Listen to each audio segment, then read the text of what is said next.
Y ahora sí, vamos a presentar al entrevistado del día de hoy. Tenemos el honor de poder contar con la presencia, con el acompañamiento de Pedro Pablo Prada Quintero. Él es embajador de Cuba en Argentina. Muy buenas tardes y muchas gracias por estar aquí con nosotras. Ahí está.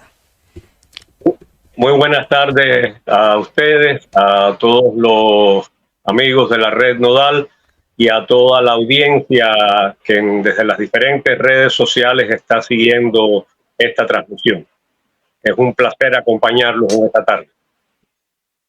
Bueno, el placer es nuestro, así que bueno, vamos a conversar un poco. Estuvimos haciendo una introducción y contando destacando algunos datos y algunas, antecedentes, ¿no? De ese 11J que marcó, pero que también ha generado de alguna manera otros relatos, ¿no? Y un poco acá estamos para poder conversar en relación a ese tema y a cómo se vive la situación hoy en Cuba, ¿no?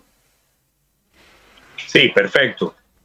Mira, lo primero que hay que recordar es que no se puede entender los acontecimientos del 11 de julio del año 2021 si no se recuerda la política de Estados Unidos delineada, escrita en el memorando del subsecretario de Estado Lester Mallory en el año 1960, donde dice explícitamente que la política de Estados Unidos ante la imposibilidad de derrotar al gobierno revolucionario y ante la ausencia de una oposición creíble debería basarse en privar al gobierno de recursos materiales y financieros para reducir el valor de los salarios reales, causar hambre, sufrimiento, desesperación y que el pueblo derroque.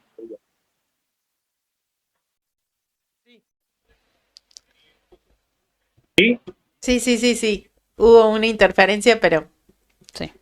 Adelante. Bueno, el eje de la política y todo lo que ocurre está asociado a esa definición. Es decir, causar hambre, sufrimiento, desesperación, hacer caer el valor de los salarios reales y por esa vía provocar que el pueblo se subleve y derroque al propio gobierno que se dio en épica lucha y después en soberana elección a través de una constitución aprobada por referéndum popular y en sucesivos procesos electorales.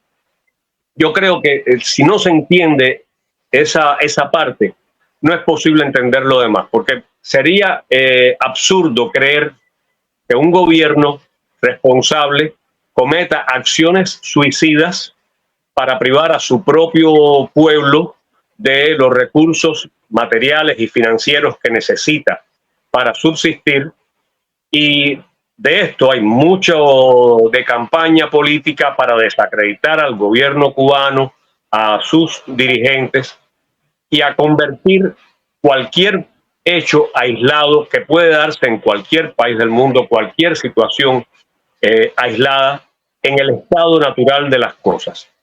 Y hay que decir, por tanto, que Cuba es un país que ha vivido durante los últimos casi 65 años en estado de guerra, en una prolongada guerra económica, comercial y financiera, que si nos guiamos por la Convención de las Naciones Unidas contra el genocidio, tipifica como tal en el marco de lo que define el artículo 1C de dicha convención, donde se califica qué cosa es un acto de genocidio.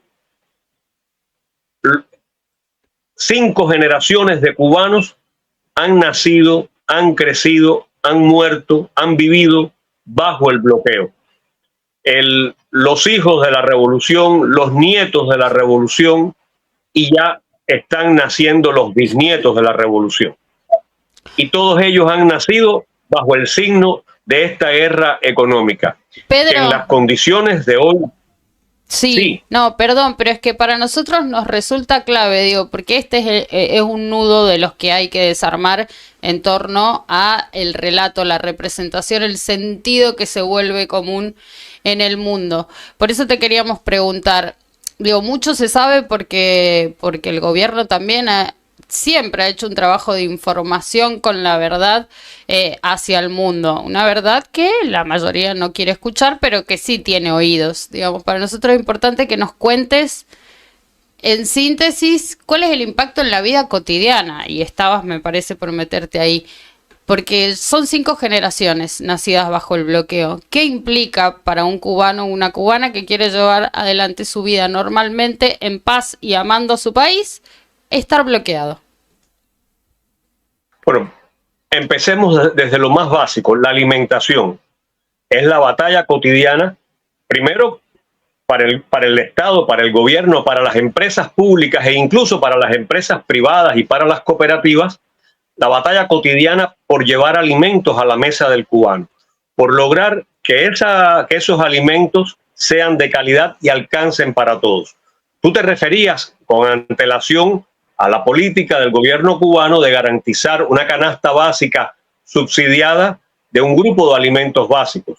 Esa canasta antes era muy grande, hoy se ha reducido a una cantidad realmente muy básica de alimentos porque no hay capacidad financiera de poder incorporarle más alimentos. Yo creo que ese es el primero de todos los factores y apunta contra la definición de Mallory de causar hambre. Lo segundo es hacerle insostenible las condiciones de vida al cubano. ¿Qué quiere decir esto? Limitar las condiciones de habitabilidad, las condiciones de transportación, las condiciones sanitarias, las condiciones de disfrute de la vida educacional y cultural.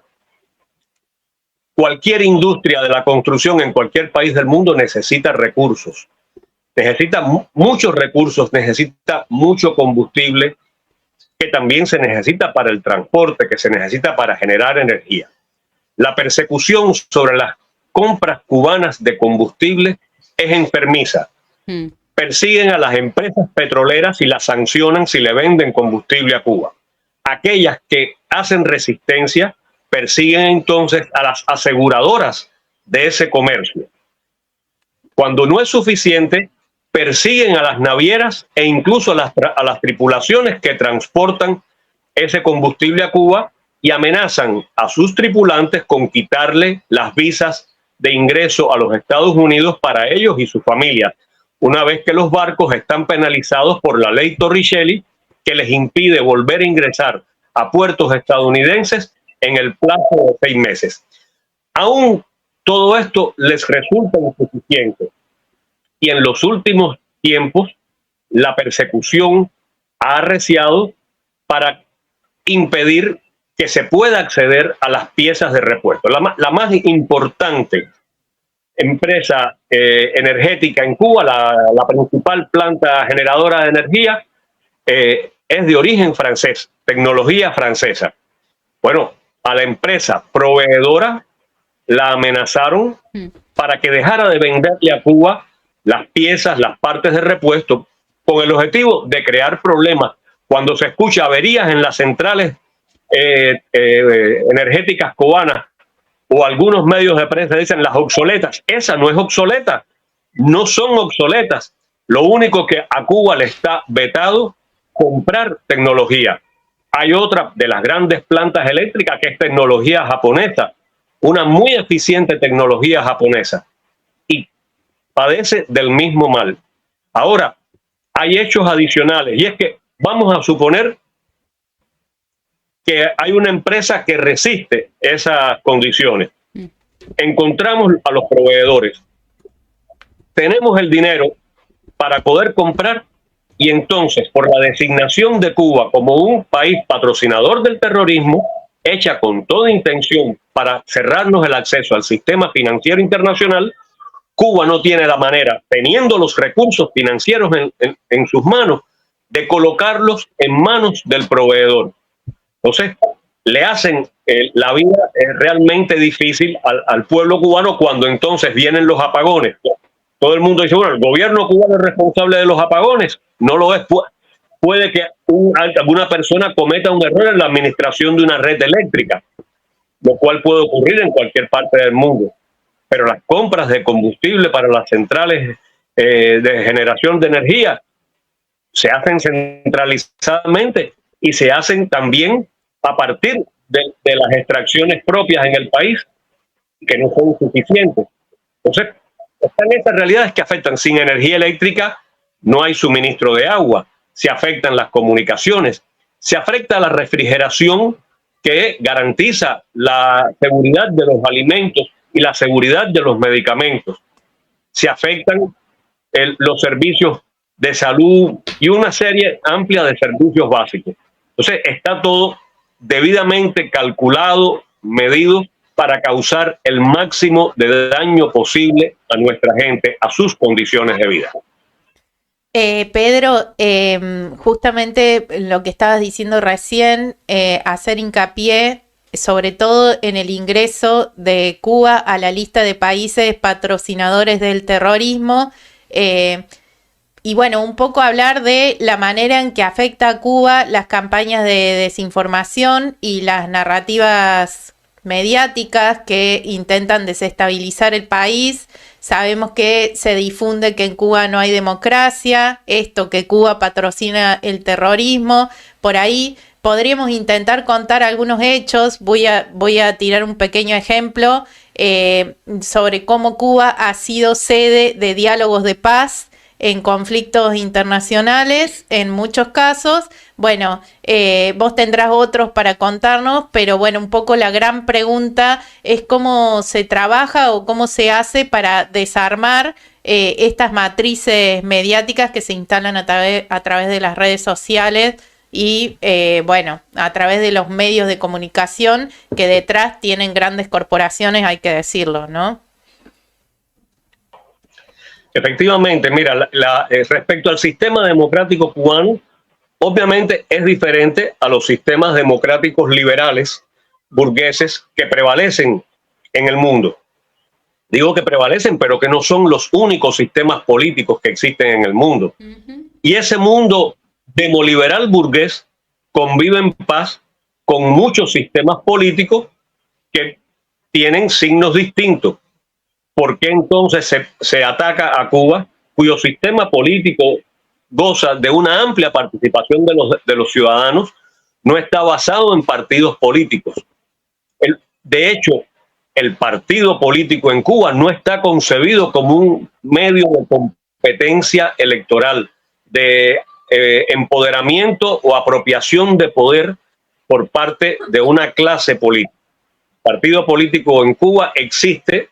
El único que existe a partir de una tradición nacional de que siempre se ha necesitado una fuerza política en la sociedad cubana para conducirla y mantener la unidad de la nación cubana, que es la única manera que hemos encontrado los cubanos para sobrevivir frente a los grandes imperios de la historia. Fue la manera que encontramos en el siglo XIX cuando nos unimos en el Partido Revolucionario Cubano fundado por José Martí para enfrentar a la potencia colonial española.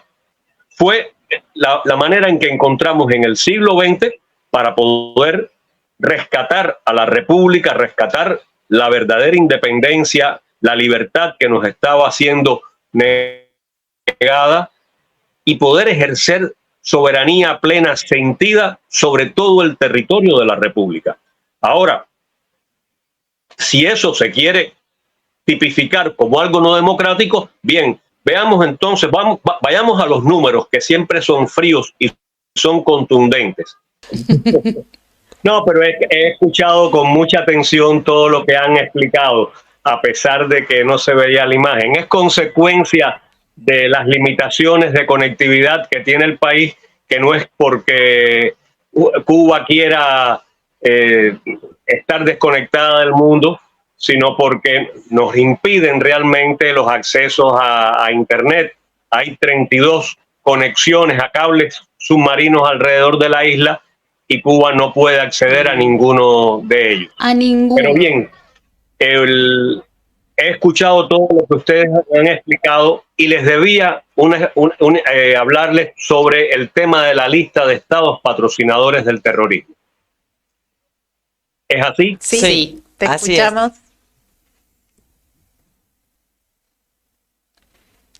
Capaz que estamos con un poco de delay. ¿Estaremos con delay? A ver si nos escuchás, me parece que capaz que un poquito más lento, pero te escuchamos y te vemos. Se volvió a congelar. Ay, pero te estamos oyendo, Pedro. Ahí está congelada la imagen. Ajá. Y el chat, a ver, le vamos a preguntar a nuestra ¿me escuchan? comunidad. Sí, bien. Porque te escuchamos bien. El resto también, ¿verdad? ¿Escuchan del otro lado? Perfecto. Adelante, Pedro. Perfecto. Veo que me escuchan y me ven bien a pesar de todo. Bueno, les decía que les debía la respuesta sobre la pregunta acerca de la inclusión de Cuba en la lista de estados patrocinadores del terrorismo.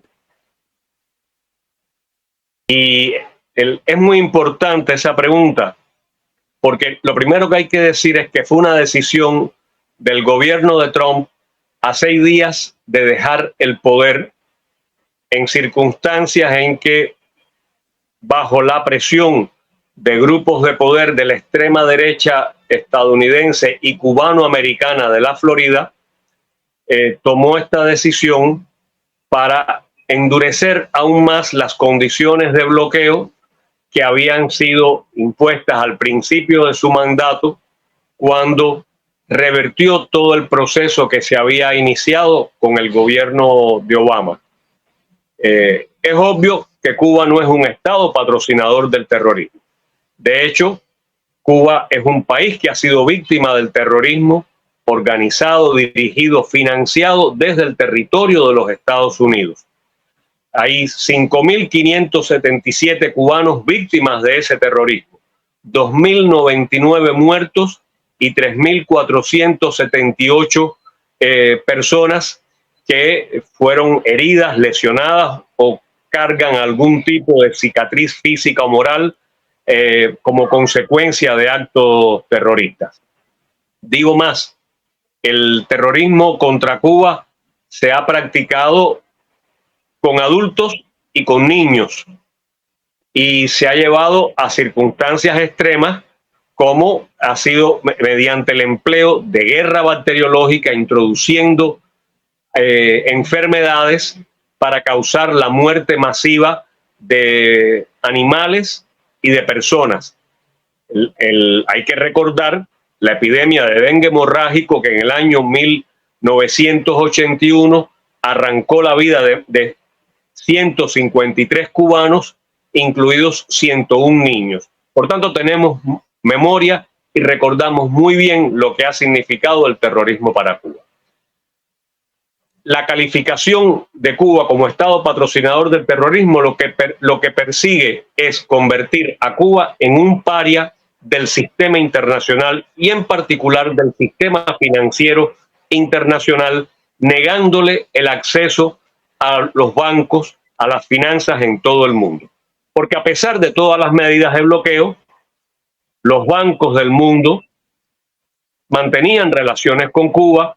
Había países que tramitaban las finanzas y Cuba podía, incluso en monedas nacionales de esos países, en otras monedas internacionales, hacer un comercio limitado en sus condiciones de país pobre en desarrollo, pero podía hacer el comercio. Hoy el problema es que se le han cerrado decenas de cuentas a instituciones gubernamentales, a instituciones empresariales, a privados en todas partes del mundo.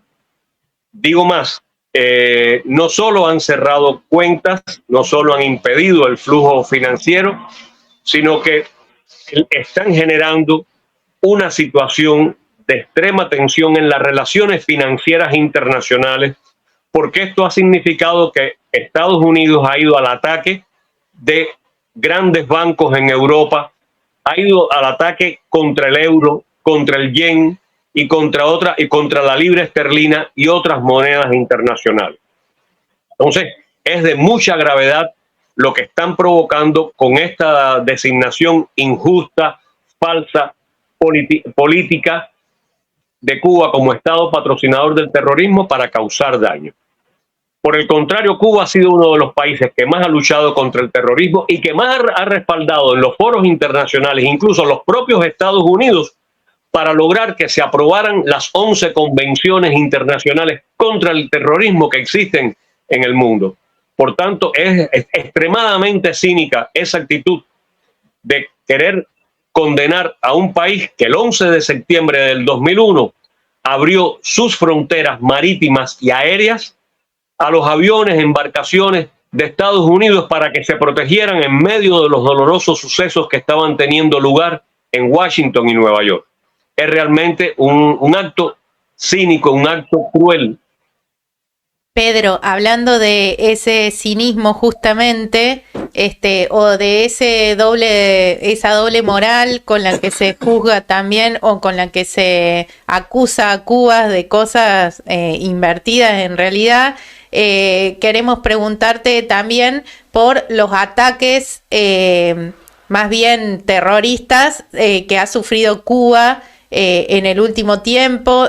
Tuvimos noticias de que en diciembre de 2023 se desmanteló una operación, que hay personas detenidas, que se probó que hubo financiamiento estadounidense y reclutamiento también de ciudadanos cubanos que estaban a punto de emprender acciones armadas dentro de la isla. Un poco si podés comentarnos sobre esa y otras situaciones que sabemos que se han vivido en reiteradas ocasiones a lo largo de la historia cubana. Sí. Este último intento de armar una ofensiva terrorista dentro de Cuba, que tenía como fin o como fecha clave el verano de este año, se inició a fines del año pasado y en que se produjeron las primeras infiltraciones y fue capturado uno de esos individuos que entró con armas, con municiones, con recursos para reclutar, entrenar y organizar a personas dentro de la isla con el fin de que obedecieran al plan diseñado por grupos terroristas de la Florida que actúan con absoluto amparo de las autoridades estadounidenses. De hecho, en el marco de los acuerdos bilaterales con los órganos de cumplimiento de la ley de Estados Unidos, Cuba denunció oportunamente estos hechos. Cuba denunció a esas personas y el gobierno de Estados Unidos no hizo nada. Por el contrario, siguió en esos planes y aprobó, porque a veces se habla solo del terrorismo armado, pero hay que hablar de otros tipos de terrorismo. Por eso nosotros nos oponemos a todos los tipos de terrorismo. Aprobó el gobierno de Estados Unidos $50 millones adicionales para operaciones, de ellos 25 millones para operaciones subversivas que debían tener lugar en el primer semestre y en particular concentradas en el verano de 2024, así como 25 millones de dólares para financiar una operación político-comunicacional al estilo de la que armaron en el año 2021, cuando el 11 de julio, que se articularon nodos de redes operando desde el sur de los Estados Unidos, desde España y desde Argentina, desde Rosario, en la sede de la Fundación Libertad, operando para hacer catalizar los sucesos que estaban teniendo lugar en una gran rebelión popular,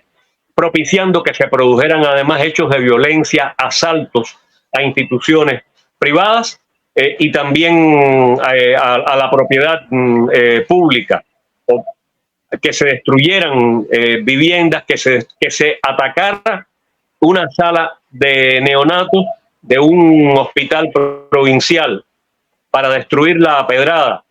Entonces, ese tipo de cosas es las nuevas manifestaciones de terrorismo que también se organizan.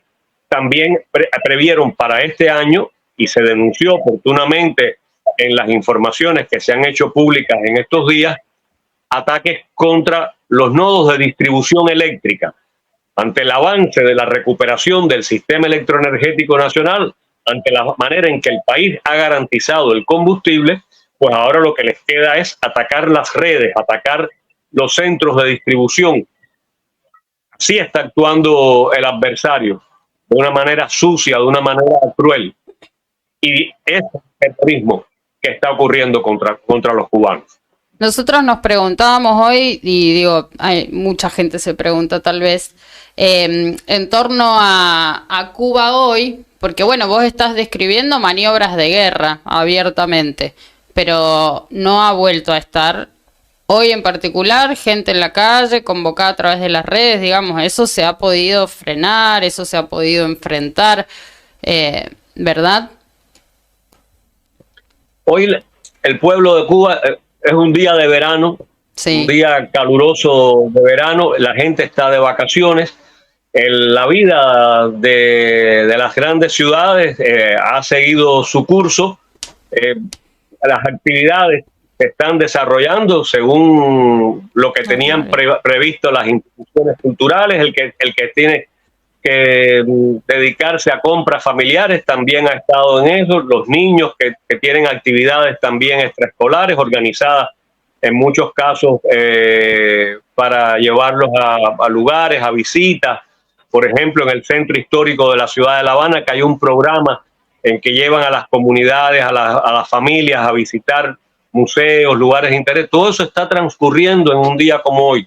Normalmente. De manera que estamos ante dos Cubas. Una Cuba real que está viviendo su cotidianidad en medio de las dificultades que tocan y de las que nos han creado, y una Cuba virtual que existe en las redes, que pide sangre, que pide matar cubanos, y que en realidad no es una Cuba, es otro mundo que es el que quisieran implantar en Cuba. Un mundo digitado desde los centros de poder. Vos también, digo, se han identificado a lo largo de la historia con una sede muy fuerte allí en Florida, en el sur de Estados Unidos, obvio que tiene que ver con la inmigración de cubanos antirrevolucionarios. Pero te vamos a llevar una vez más a estos temas de actualidad y de integración en particular, de actualidad de la coyuntura regional, ¿no? Porque uno dice, bueno, frente al bloqueo que se instaló en un tiempo donde la hegemonía norteamericana era indiscutible, muy difícil de discutir, que no es el tiempo que vivimos hoy. Entonces nos preguntamos, el gobierno cubano, que además ha seguido abierto a establecer acuerdos, a cooperar internacionalmente, siempre, ¿se plantea hoy la posibilidad o algún acercamiento de cooperación e intercambio con lo que sería el bloque de los BRICS o con lo que muchos autores, analistas están interpretando como una multipolaridad? ¿O se encuentra Cuba con el mismo bloqueo y el mismísimo problema? Mira, Cuba es un país de economía abierta, siempre lo ha sido, y es un país que practica una vocación de relaciones con todo el mundo. De hecho, Cuba tiene vínculos diplomáticos oficiales establecidos con 193 países del mundo. Es decir, en Naciones Unidas hay 194, tenemos con 193. De hecho, esas relaciones abarcan todo tipo de sistemas políticos y se basan en los principios, en las bases del derecho internacional que están recogidas en la Carta de las Naciones Unidas y en las convenciones de Viena sobre relaciones diplomáticas y consulares. En ese mismo sentido, ha construido sus relaciones con la región que es nuestra patria grande, que es con América Latina y el Caribe, el lugar del que se nos quiso extirpar porque éramos un mal y al cual regresamos para no salir más nunca de él. Yo creo que en América Latina y el Caribe ha prevalecido hoy el consenso alcanzado en el proceso integracionista que se vino dando en el último decenio y en los dos últimos decenios, y que tuvo su colofón en la formación de la Comunidad de Estados Latinoamericanos Independientes, que se basa en el principio de la unidad en la diversidad y en el respeto de todos y cada uno de nosotros al sistema político, económico, social y cultural que cada país se ha dado soberanamente. Si no, fuera un desastre construir la integración. Y hemos avanzado en los momentos en que han prevalecido esos sentimientos y nos hemos detenido cuando alguien de la familia se ha opuesto a ese consenso.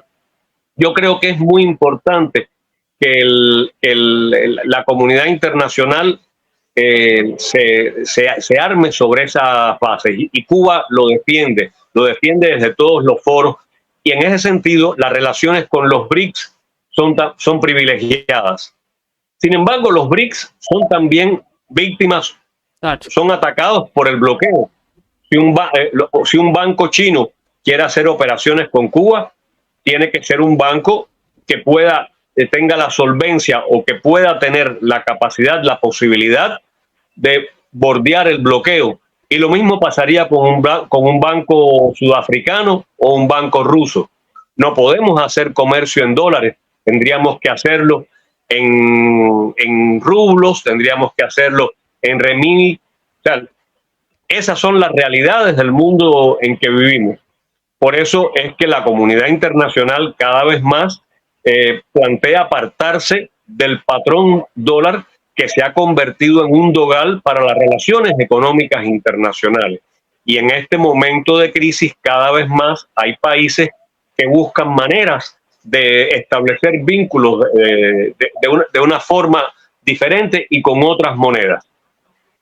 Por supuesto que nosotros creemos en la multipolaridad, creemos en un mundo donde la solidaridad, la cooperación, la paz, el respeto prevalezca entre todas las naciones, y nos oponemos resueltamente a la unipolaridad, al poder de veto que puede tener un Estado en el seno del Consejo de Seguridad de las Naciones Unidas, porque eso no obedece con la vocación democrática del máximo órgano del organismo mundial, que es la Asamblea General. Es una contradicción que la Asamblea General sea considerada el máximo órgano mundial y que exista un Consejo de Seguridad donde hay países con poder de veto que, por la voluntad de un único país, tengan que subordinarse el resto de los 193 estados del planeta. Entonces, son las realidades de nuestro tiempo, de las que no está excluido ningún país, y Cuba, en este caso, tiene que también hacerle frente. Pero al mismo tiempo encontramos muchas más posibilidades, mucha más empatía. Cuba goza de un prestigio y un respaldo muy grande en la comunidad internacional. Durante todo el año pasado presidimos el grupo de los 77 más China, que es la agrupación más grande de naciones del sur en el planeta. Somos miembros fundadores y activos del movimiento de países no alineados, que es la segunda gran agrupación mundial de naciones fuera de las Naciones Unidas. Entonces, cuando todos los años se somete a la Asamblea General la resolución que le ordena a los Estados Unidos poner fin al bloqueo económico, comercial y financiero, es aprobada con la inmensa mayoría de votos, 192 votos, 191 votos, 190 votos. Entonces, Cuba, no hay manera que alguien pueda pretender demostrar que Cuba está sola, que Cuba no forma parte de la comunidad internacional. Solamente Estados Unidos y sus voceros, sus propagandistas, son los que pueden afirmar semejante tontería. Porque ahí están los hechos, no son inventados por nosotros. Cuba es electa a los órganos del sistema de Naciones Unidas. Cuba es un prestigioso miembro del Consejo de Derechos Humanos. Por cierto, es uno de los países del mundo, junto con Argentina, que ha acatado y se ha suscrito a mayor número de instrumentos internacionales sobre derechos humanos. En el mundo existen 53 instrumentos internacionales de derechos humanos. Argentina es miembro de 48. Cuba es miembro de 40. La Unión Europea, los países de la Unión Europea son miembros de 38. Los Estados Unidos solamente acata 18 instrumentos internacionales de derechos humanos. Entonces, ¿de qué hablamos? ¿De qué respeto a las normas internacionales, al derecho internacional, a la convivencia se puede hablar cuando tenemos países que pretenden dar lecciones a los demás y ellos mismos son una vergüenza en materia de acatamiento de las prácticas, de los principios, de las normas de convivencia, de las reglas por las que ha decidido guiarse este mundo en el que vivimos y no otro? Por tanto, nosotros todos los días trabajamos, y en Argentina también lo hacemos, por abrirle camino a los vínculos de Cuba con los pueblos de nuestra América, los pueblos del mundo, pero en particular, en el caso que me ocupa, con Argentina, con su pueblo, con su Estado, con sus instituciones, con sus universidades, con sus empresas.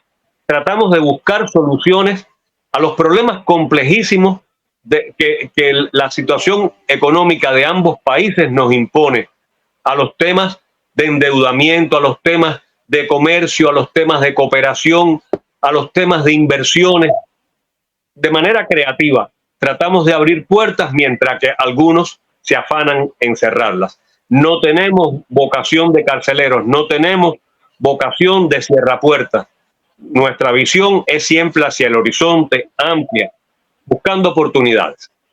Bueno, un verdadero ejemplo sobre cómo debe ejercerse la diplomacia, seguramente, así como Cuba ha revolucionado varios planos de la vida en cuestiones diplomáticas, evidentemente, también en algún punto ofrece un punto de vista bastante diferente al que estamos acostumbrados, y la verdad que no podemos hacer otra cosa que agradecerle a Cuba por mostrarnos otro costado del mundo, de la vida, de la humanidad, de los modos de hacer política, de los modos de construir sociedad. Así que, Pedro, la verdad que estamos muy agradecidas de haberte tenido en este programa, ayudándonos también a desentrañar un montón de cosas que hay que decirlo, mucha gente no la sabe, ¿no? Hay una cuestión muy grave de desinformación. Sabemos que es también una tarea que se dan estos nuevos medios masivos de comunicación, las redes sociales, que bueno, a partir de la digitalización de toda la vida han proliferado y contribuyen día a día, a partir de un bombardeo informativo, a generar procesos de confusión, de desinformación. Así es la manera en que han instalado también una etiqueta más sobre Cuba de todas las que hay aquel 11 de julio, y bueno, y aquí estamos diciendo que Cuba no está sola y tratando de desarmar esas etiquetas también, ¿no? Así es. Yo les agradezco mucho la oportunidad de dirigirme al pueblo argentino y a los muchos hermanos de América Latina y el Caribe y el mundo que están en este momento conectados con la red nodal. Creo que es una oportunidad que se agradece profundamente. Los riesgos, los peligros, las amenazas que sufre Cuba, las puede sufrir mañana cualquier otro Estado soberano del mundo que decida caminar con pies propios, con cabeza propia en este planeta nuestro. Por tanto, nosotros lo que podemos es alertar de que lo que ocurre hoy con Cuba puede ocurrir mañana con cualquiera de nuestros hermanos. Y por eso nosotros resistimos unidos, porque la unidad es lo único que nos ha permitido llegar hasta aquí. La unidad heroica, sacrificada de nuestro pueblo, apoyada por la solidaridad de muchos en el mundo y en particular, en este caso, del hermano, del querido pueblo argentino. Dijo nuestro presidente que no hay fuerza en el mundo que pueda separar argentinos y cubanos. Y yo insisto en esa expresión de él. No hay fuerza en el mundo que pueda separarnos. Muchísimas gracias. Muchísimas gracias. Para nosotras un honor haber conversado y tener la compañía de embajador de Cuba en Argentina. Así que por supuesto que estaremos en contacto y seguramente nos faltará oportunidad para que podamos seguir conversando y analizando la realidad de Cuba y de nuestra América.